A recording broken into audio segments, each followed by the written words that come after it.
تم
شان رسول کچھ اس طرح ہے کہ جب صحابہ کرام علیہ رضوان حضور کی کچہری میں حضور کی بارگاہ میں حاضر ہوتے تھے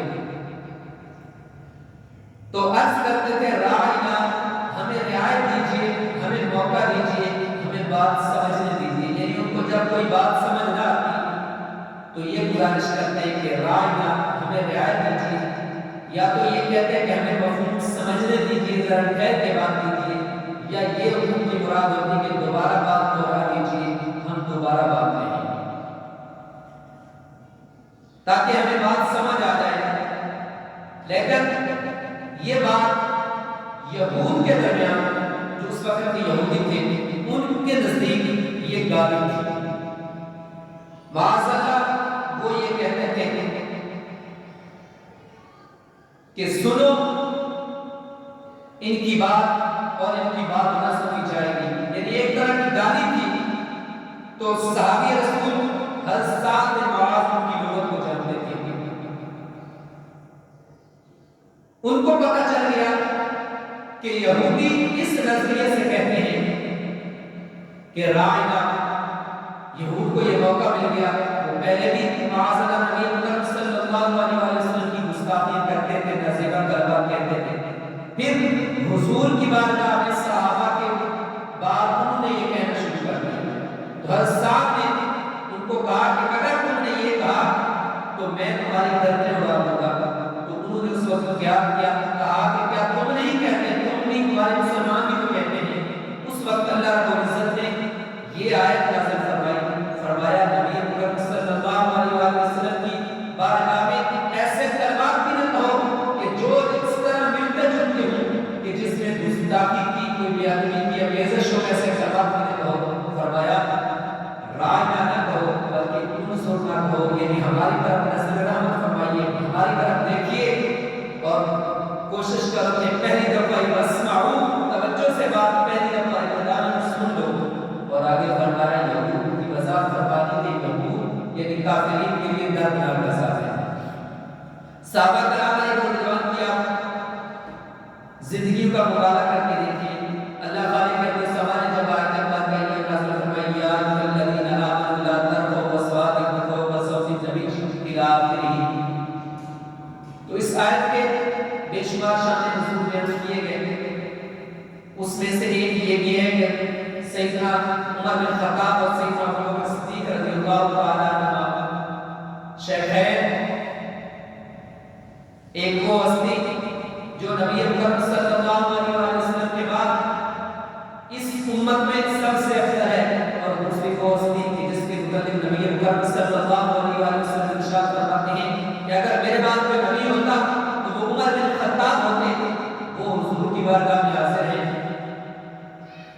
بنو تمیم کے کچھ سوار، کچھ قافلے آتے ہیں. وہ کہتے ہیں کہ ہمیں ایک آدمی دے دو، ایک خلیفہ دے دو.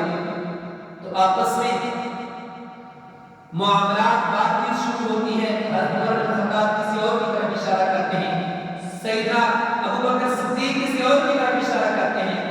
آواز تھوڑی سی اونچی ہو جاتی ہے. تو اللہ تعالیٰ کے اندر زمانے کی آیت نازل فرما دی کہ حضور کی بارگاہ میں جب بیٹھے ہو تو آواز آپ کی اونچی نہیں ہونی چاہیے، بلکہ ادب کو بروز خاطر رکھو اور ادب کے لحاظ رکھتے ہوئے تم بات کرو. پھر جب یہ آیت نازل ہوئی تو پھر وہ ہستیاں، ان کا بولنا، اٹھنا، بیٹھنا دیکھیے. سیدنا صدیق اکبر رضی اللہ تعالی عنہ قسم کھاتے ہیں یا رسول اللہ صلی اللہ علیہ وسلم، مجھے قسم ہے اللہ رب العزت کی، آج کے بعد میں سرگوشی کے علاوہ یعنی کان میں آپ سے بات کروں گا، اس کے علاوہ بات نہیں کروں گا. اور سیدنا عمر بن خطاب کی حالت دیکھیے. آپ اس طرح بات کرتے ہیں کہ کبھی کبھی حضور کو سمجھ نہیں آتی. حضور فرماتے ہیں اگر دوبارہ دوہرائیے کیا کہا ہے. تو یہ ادب رسول ہے. آپ کے چچا حضرت عباس رضی اللہ تعالی عنہ، کسی نے آپ سے پوچھا کہ اے عباس تم بڑے ہو یا نبی اکرم صلی اللہ علیہ وسلم؟ تو ادب دیکھیے. آپ عرض کرتے ہیں، اس آدمی کو فرماتے ہیں کہ نبی اکرم صلی اللہ علیہ وسلم بھی بڑے ہیں پیدا میں پہلے ہوں کہ کہیں کوئی ایسے لفظ نہ ہو جو نبی مکرم صلی اللہ علیہ وسلم کی بارگاہ میں کہنے کے قابل نہ ہو۔ آج دیکھیے زمانہ کدھر جا رہا ہے، لوگوں کو کوئی پرواہ نہیں ہے، کوئی کہتے ہیں معاذ اللہ حضور ہمارے جیسے تھے، تو کوئی طرح طرح کی باتیں کرتے ہیں۔ اللہ رب العزت ہمیں بھی دین پر قائم رہنے کی اور توفیق عطا فرمائے اور ان لوگوں کو ہدایت نصیب عطا فرمائے۔ دوسری آیت مبارکہ جو آپ کے سامنے پڑھی، اللہ رب العزت ارشاد فرماتا ہے ما کان محمد ابا احد من رجالکم ولکن رسول اللہ وخاتم النبیین وکان اللہ بکل شیء علیم۔ محمد صلی اللہ علیہ وسلم تم مردوں میں سے کسی کے باپ نہیں، اور لیکن وہ اللہ کے رسول اور آخری نبی ہیں۔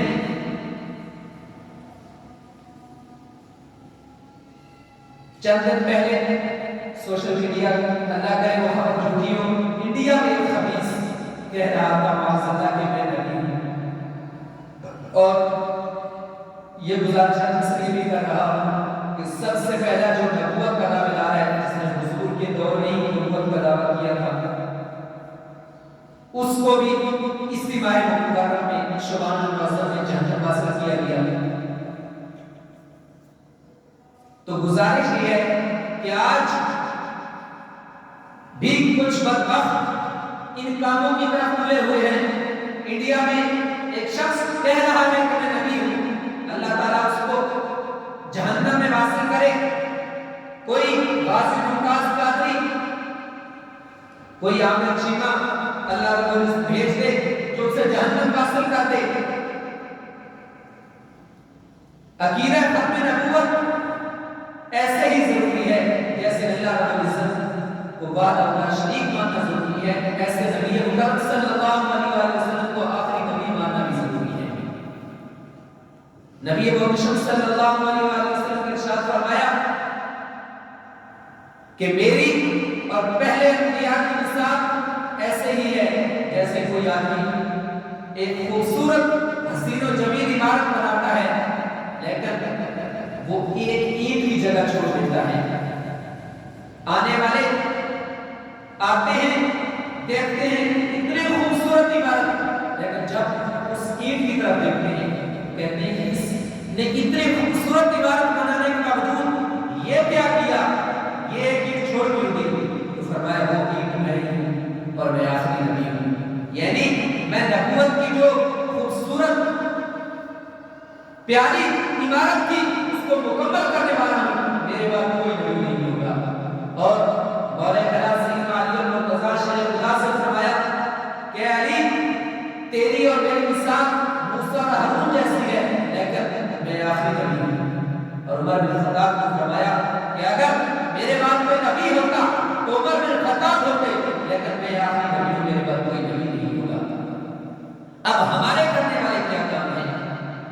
آج ہم کہتے ہیں کوئی چھوٹی سی بات ہوئی ہے، اتنی چھوٹی سی باتوں سے کوئی کسی صحابی کی گستاخی کرتا ہے تو وہی آگے بڑھ کے نبی مکرم صلی اللہ علیہ وسلم تک جا پہنچتا ہے۔ کوئی امہات المومنین کی بارگاہ میں کوئی نزیبہ کلمات کہتا ہے تو وہی آگے بڑھتا ہے۔ کوئی اہل بیت کی شان میں کوئی ایسے گھٹیا الفاظ کہتا ہے تو پھر وہی آگے بڑھتا ہے۔ ہمیں ان سب کا بائیکاٹ کرنا ہوگا۔ اگر ان کا قلعہ کور نہیں کریں گے، ان کا آج بائیکاٹ نہیں کریں گے تو کل یہ خبیث یہی جو بدبخت ہیں جو آج ان ہستیوں کے بارے میں نزیبہ کلمات کہہ رہے ہیں، کل یہی حضور کے بارے میں بھونکنا شروع کر دیں گے۔ تو ہمیں یہ بھی کرنا ہوگا، اور ساتھ جو مرزائی خبیث جو اس وقت بھی کہتے ہیں کہ اپنے آپ کو صرف مسلمان سمجھتے ہیں، وہ کہتے ہیں کہ جو مرزا قادیانی کو، اس دجال کانے کو نبی نہ مانے وہ کافر ہے، وہ تو ہم سب کو کافر سمجھتے ہیں۔ ان کا بھی بائیکاٹ کرنا ہوگا، اور ان کی جو مصنوعات ہمارے یہاں پائی جاتی ہیں ان کی بھی تحقیق کر کے ان کا بھی بائیکاٹ کرنا ہوگا۔ جب تک ہم یہ نہیں کریں گے تو ہمیں ان چیزوں کا سامنا ضرور کرنا پڑے گا۔ اللہ رب العزت